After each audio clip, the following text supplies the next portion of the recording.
Now this is open to questions. Elsa first. Okay, remark, any question? And I'll keep it brief. Okay, all the rage in the humanities in Western universities is a thing called cultural Marxism. You see, orthodox Marxism in many ways failed, and one Marxist leader who understood this was Antonio Gramsci, Italian communist around 1930, and so he designed the idea of, before we can make a political revolution, we have to culturally capture, the public space. And so many people have taken that up, and in Pollock's student days, the so-called New Left in America was all the rage, and so they were the pioneers of cultural Marxism in practice. In India, by contrast, you still have orthodox Marxism, Romila Thapar and all that, though some of them in their old age are growing away from it also. But in the West, you see, orthodox Marxism for most people is a distant memory. And it's very interesting here that you reveal that in Pollock's case, all these typically Marxist categories are still very much present. Nevertheless, his goal is cultural Marxism, in the sense that the proletariat, the people as a category that is supposed to save humanity, has been replaced with the minorities. And in that respect, of course, it recognizes very much the Indian politics of secularism, which is also all for the minorities and against the majority. All right? However, Pollock's position that moksha is not part of the Vedic Purusharthas is, of course, very congenial, very much liked by cultural Marxists, but it is not a cultural Marxist position. It is one that is shared by 99% of Western Indologists. And now comes my question. They will all say, and so in this sense, Pollock just simply follows the consensus, that there is simply no Vedic source that contains this moksha. Moksha appears later. And so originally there were three vargas, three purusharthas, like there were originally three vargas, three classes in society, of which one split, the third class, the production class, split into entrepreneurs or vaishyas and actual producers, shudras, okay?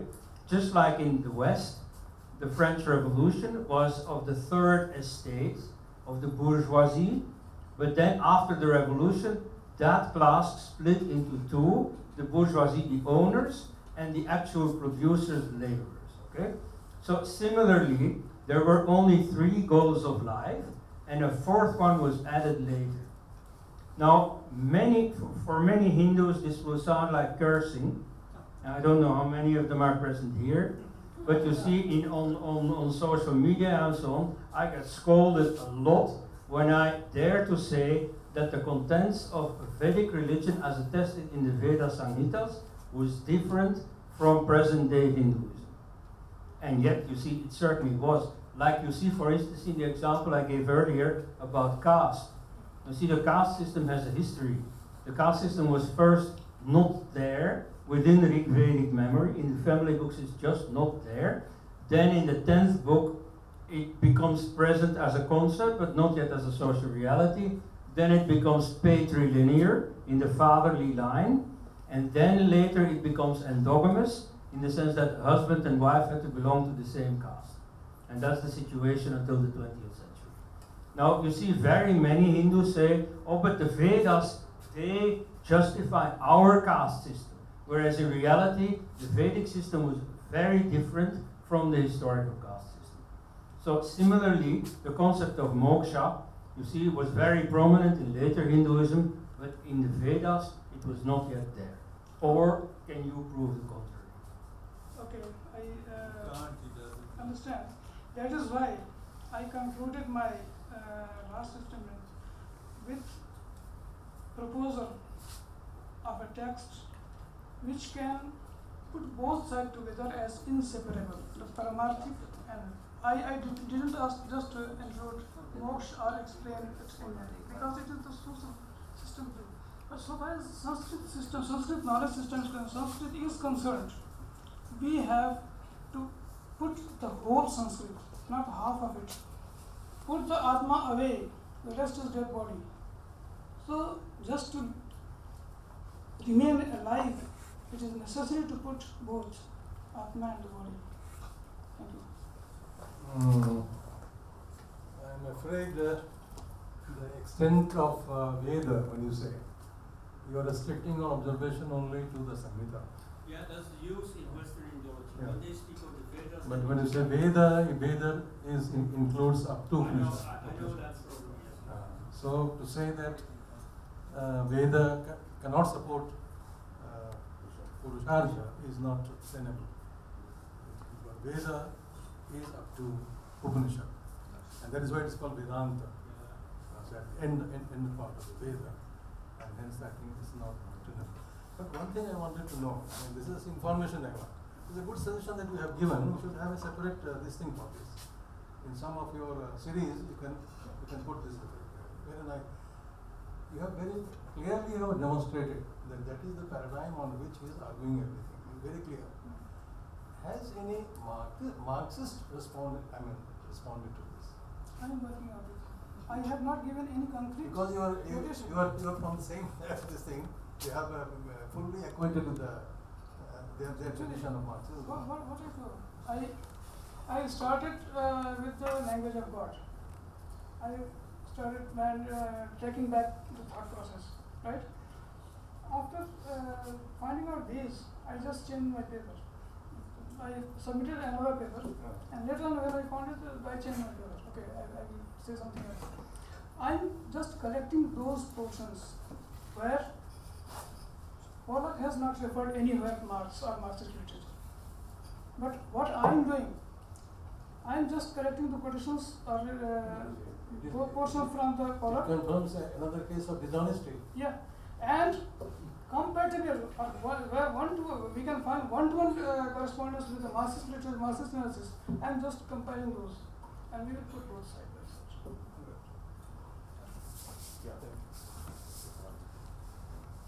I'll come to you, Professor. This is the last person to close the question session.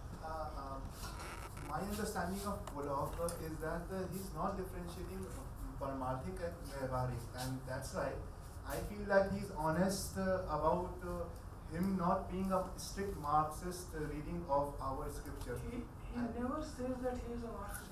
Yeah, because he's not. He has not given even a reference in the index of this language of God. You will not find the dialectics in the index. It is not there. So Does he support Charvaka in his argument? It has to be seen. He says that in an interview. He accepts he's a Charvaka. He accepts that he's a Charvaka in an interview, in the video. He accepts it. So my question to you is Things that fall into place now. my Because they question have only is, these three. Yeah, please. my question Charu is, Vaka. Go ahead with your question. so do you see a difference between what Pollock is doing and what Kosambi did with our scriptures? And added to that, this what you are saying that Paramarthic and Vyavaharik is inseparable. I think Professor Madran maybe he can highlight that he is not separating the two. What he is doing, he is making the political analysis of Paramarthic and trying to make it subservient to the Vyavaharik Gyan through a political angle. Actually, Is there a question to which you know the answer? No, second is a comment and first is a question. And actually, the main thrust is desacralization of Sanskrit. Whether how he is interpreting, I have been seeing in the last 2 days how he is interpreting, how he is hypothesizing, and how and when he is leaving it. I'm not interested in that. What I want to say, I am against desacralization of Sanskrit. That is what I am here because only that. You touched upon a wonderful point to my mind. The idea of oral tradition, which he simply junks it, as I have heard from many people. is the one that needs to be attacked, not the separation. Yes, oral tradition is substantially Paramarthik, when you say, but the way he junks oral tradition, until you attack that and solve that problem, you're not going to solve the problem of. Actually, It should be part of the whole of Sanskrit, actually, the oral tradition. in philology, they are trying for oral tradition. In philology, they are trying for oral tradition, but there are disputes. They don't find historicity there, and unless they find historicity, they are Don't look for historicity, but still we need to demolish it. And that I think is doable.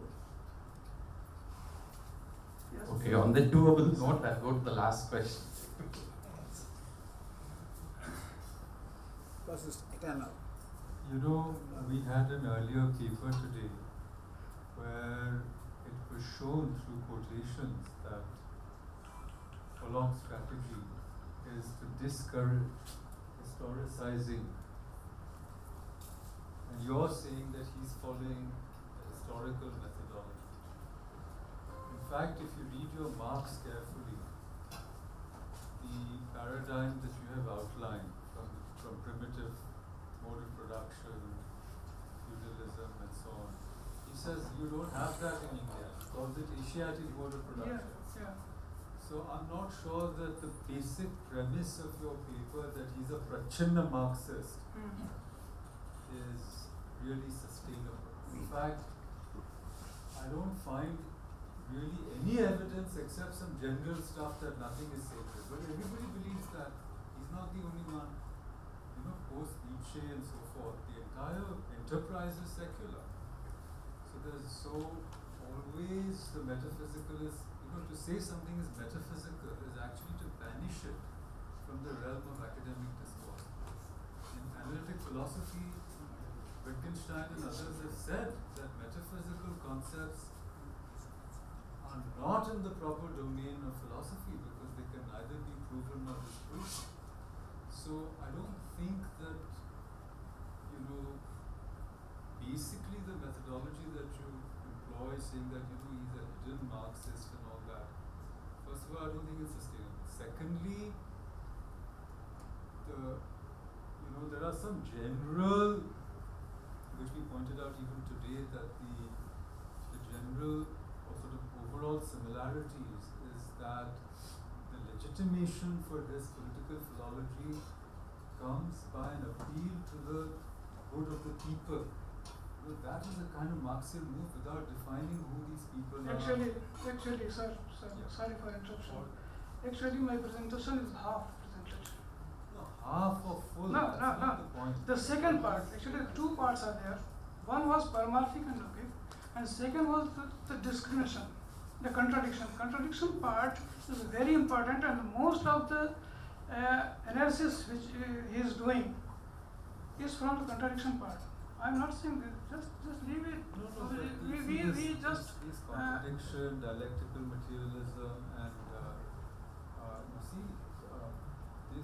I don't see what contradictions he's been pointing out. You haven't given us proper examples. But anyhow, I think everybody's tired and we'll just let it go, frankly. Right. So until the mic goes there, since you showed me like this, speak it out loud. Okay, yeah, just again coming from a completely different background. When I was in Cambridge, I used to interact a lot with theoretical physicists. Theoretical physicists, as far as I remember, when I was in Cambridge as a student, they had the paradigm now is, you would have heard about it, string theory, membrane theory, where they say the universe has got 13 different parallel universes. Every single object, every molecule, every one of us are existing in just 13 different paradigms and things like that. It sounds exactly like what a metaphysical description of Maya would be, or at least a version of it. So I think we have to go really into subject and into like a completely different dimension to attack these foolish things. Academic, it's time to remove Yeah, so we can bring the theoretical We should remove physics science too, actually right? All this support value of, metaphysics. there's no value of science. My whole paper yesterday was, we should not even talk about science as being something great. To prove that 13 Using science as defense of humanity itself is a flaw. Yeah, Right? You should use humanities as the lowest level, then you have science, then you have shastras. You should talk from that level. You should call that science pseudoscience. On that very, very good note. Call it science.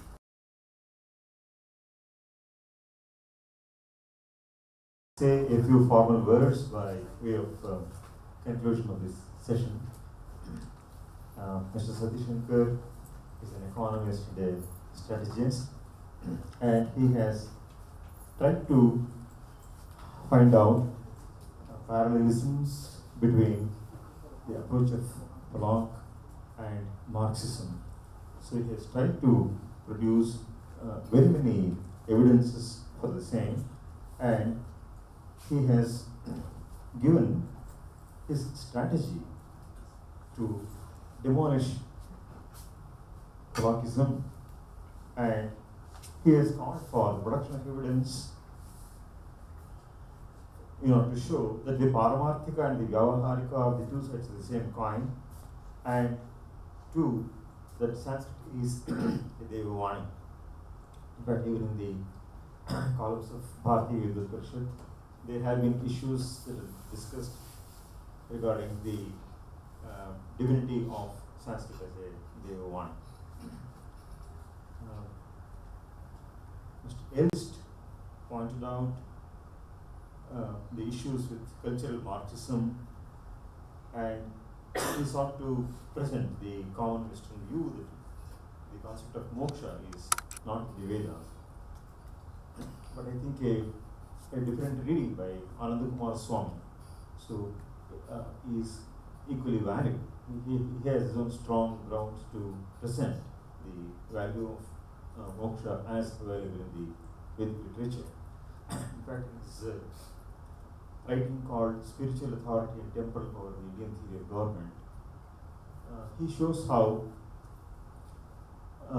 there is a certain ekavakyata, so to say, this is my word, between across the Samhitas, the Brahmanas, the Aranyakas, and the Upanishads. And what the Brahmanas present in the Adhiyajna level, the Samhitas present in the Adhidaiva level, and the same is presented in the Upanishads in the Adhyatma pattern. And therefore, there is a consistency and concordance and corroboration in these three levels. One is a ritualistic representation of the same idea, another is an Adidaivic, or if you want to say mythological representation of the same idea.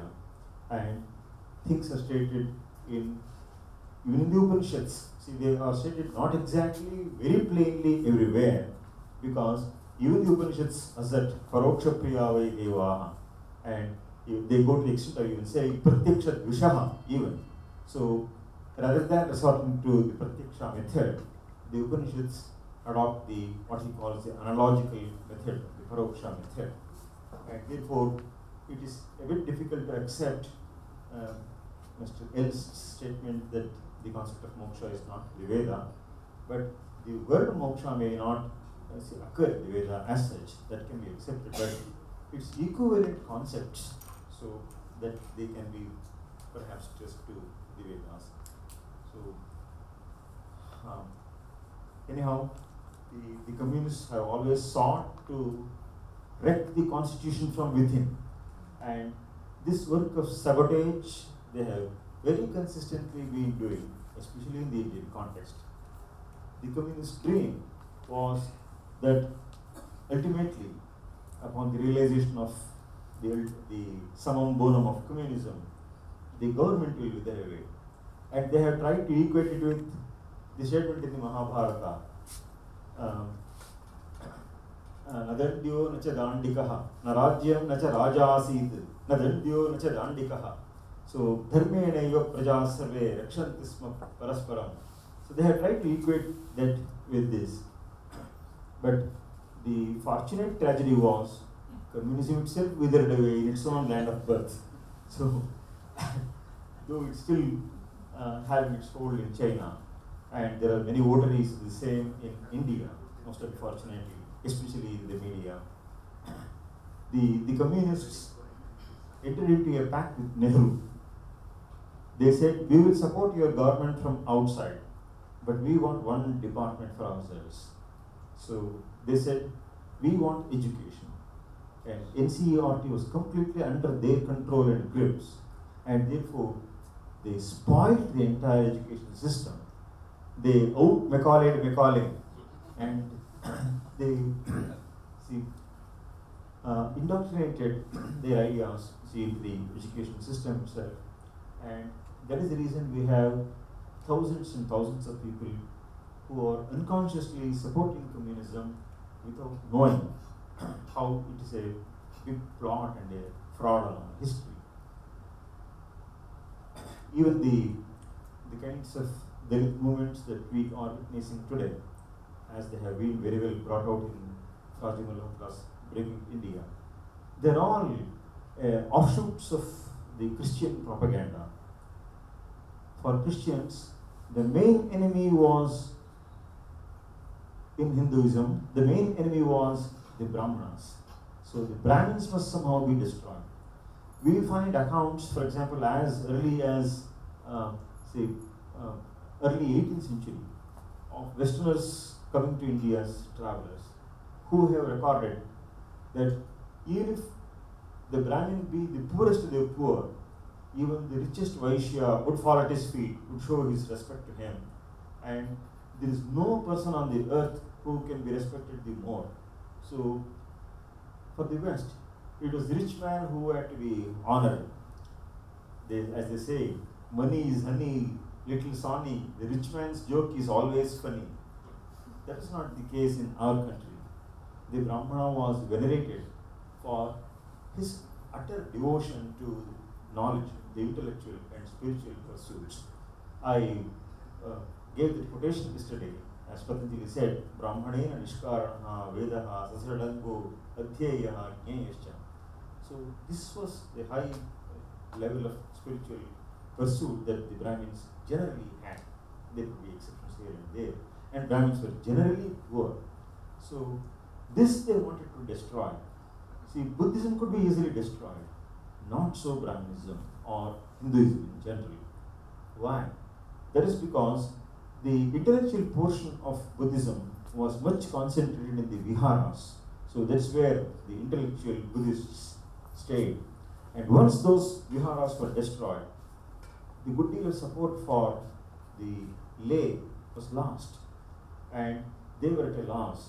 Whereas, whether it is Muslims or Christians who tried to destroy Hinduism, and how so many were Brahmins they killed, it was there in every house of every Brahmin, and they would pursue knowledge. And it was not possible to seek the center of this culture. Mr. Sati Shankar gave one quotation at the outset. So philosophy in India, as Radhakrishnan wrote, it is the intense spirituality of India and not any great political structure or social organization. Radhakrishnan is wrong here. It had a very good sound social organization. That's why, in fact, in the context of the release of the Tamil translation of Breaking India in Bangalore also one function was conducted. Subramanian Swami was present, and he said, after Islam came to power, to whichever country it stepped, in a matter of 5 or 10 years, it could rout all the religious systems there and establish one single religion, namely communism. All local traditions were destroyed and it established communism, Islam. Whereas the only exception was in India. So 800 years of rule nearly, and still not all could be converted. And that is because of the wonderful social structure, the Varna system that our society had. So each had his own way of approaching the final truth. And as Ananda Kumar Swami has pointed out, it is not left to the merely intellectual and the spiritual class of the Brahmins. The spiritual pursuit was. It was there for even the lowest person in society had his own way, as was cited by Manjushri Way, Sve Sve Karman Yabhirataha. So, Samsiddhim Labhate Raha. And therefore, the way to liberation or moksha was open to every man, even the lowliest of the lowliest. And therefore, it is this strong conviction so that sustained Hinduism for centuries, for millennia, in spite of several attacks as pointed out by Radhakrishnan. And it is only after this, for the first time Indian history of over 4,000 or 5,000 years, the British rule, and worse than that, in the post-Indian independence period, the Indian rule by the Nehru government, that we saw a sabotage of all Indian traditional values by this system of education, which is made compulsory, and all wrong ideas were put into the heads of our citizens and young boys and girls, and we were misled. Anyhow, it is as a result of such an education system. So in fact, Kumaraswamy warned against this, that see, even in those days, the early 20th century or even late 19th century, Kumaraswamy showed how when the Macaulay system of education had already entrenched itself, you ask any Indian graduate about literature, he is eager to show his knowledge of Shakespeare. You ask him about Kalidasa, he doesn't even know the number of works he has written, leave alone the names of the works, leave alone the content therein. The greatest poet of India, so who has been venerated for thousands of years, an Indian graduate doesn't know anything about that. Kumaraswamy also warned, just 2 generations of intellectuals divested of their touch with Sanskrit, then the whole civilization will collapse. So that's what is happening now. So it's once again we have to resuscitate this link with knowledge, because it throws open a new horizon, the vast literature that Sanskrit has. The only pan-Indian language is Sanskrit and no other language.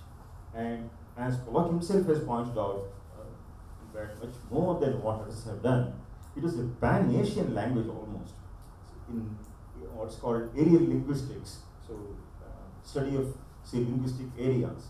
So we find that the entire Asian subcontinent shares common grammatical features in different languages. So that it could be Japanese, it could be Korean, so it could be Indonesian.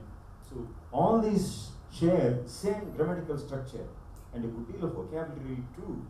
So the earlier genealogical classification of languages was based upon merely vocabulary. Words can travel from country to country, from language to language, but grammatical structure cannot so easily travel. Grammatical structure and thinking, they are more closely interrelated than mere vocabulary. And therefore you find that the entire Asian continent had this common essence. In fact, Pollock himself, we must be grateful to Pollock for pointing out how so many inscriptions that we find in Malaysia or Indonesia or say Cambodia, so full of Sanskrit. In fact, there are more inscriptions there than here, perhaps, in Sanskrit. And Sanskrit it provided the paradigm, whether for their metrical compositions or even for the themes, for their literature and so on. And the kings themselves modeled their life and method against the background of the principles of our Arthashastra and so on. So this way, this civilization, which had such a vitality for so long, has been undermined and sought to be sabotaged by this Western system, and especially the communist ideas and ideals, so which have been thrust upon us by subterfuge. And if Sati Shankar is able to establish, so as far as Professor Kannan was saying, that this must be supported by actual quotations from the original texts and sustained. And if that happens, and if it is really true that, of course, Rajiv Malhotra has pointed out how he is essentially Marxist in approach. And if this is very clearly established, I think the days of cultural communism here and political communism here will come to an end to whatever extent.